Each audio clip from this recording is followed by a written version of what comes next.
Good afternoon বন্ধুরা, শুভ দুপুর। আশা করি তোমরা সবাই ভালো আছো। আজকে মকর সংক্রান্তির দিনে আমার সকল বন্ধুদের জানাই অনেক অনেক শুভেচ্ছা এবং ভালোবাসা।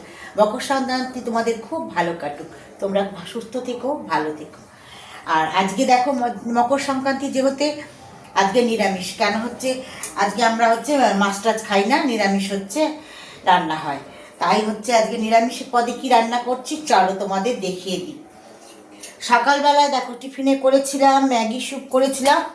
ঘরে যেটুকুন সবজির ছিল সেই উপকরণ দিয়ে ম্যাগি স্যুপটা বানিয়েছিলাম। ম্যাগি স্যুপ করেছিলাম। দেখো বড় ছেলে তো খেয়েছে, ছোট ছেলে পড়তে গেছে, এখনও আসেনি পড়ে। তা আজকে বললাম খেয়ে যা, রোজ খেয়ে যায়, আজকে খেয়ে যায়নি। তা ওর জন্য রেখেছি, আর একটু সন্ধেবেলা টিফিনেও এটা একটু হয়ে যাবে ছেলেদের।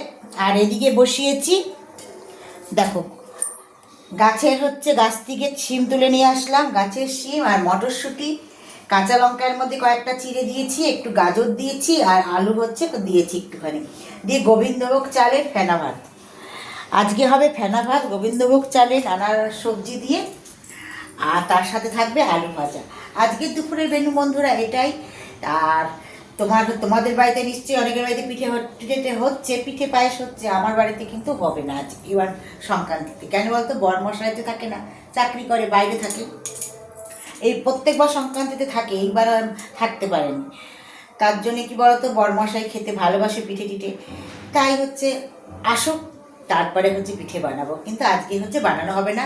কিন্তু যেহেতু আমার ঘরে গোপাল আছে, গোপুসোনা আছে, তার জন্য আমাকে একটুখানি পায়েস আমি রান্না হয়ে যাওয়ার পরে গোপুসোনার জন্য একটুখানি ভোগের পায়েস বানাবো। তা ওই পায়েসই গোপুসোনাকে দেবো। আজকে আর পিঠে পুলি দেওয়া হলো না। তোমার বরমশাই এলে তখন বানাবো, তখন ঠাকুরকে দেবো। আজকে শুধু ভোগে পায়েসই দেবো। তাহলে এখনকার মতন বন্ধুরা টাটা, পরের ভিডিও নিয়ে পরে আসছি। আর আমার ভিডিও তোমাদের যদি ভালো লাগে, আমার কথা ভিডিও যদি ভালো লাগে, সাবস্ক্রাইব করতে যেন ভুলো না, আর ফলো করো এবং পাশে থেকো। তাহলে এখনকার মতন টাটা।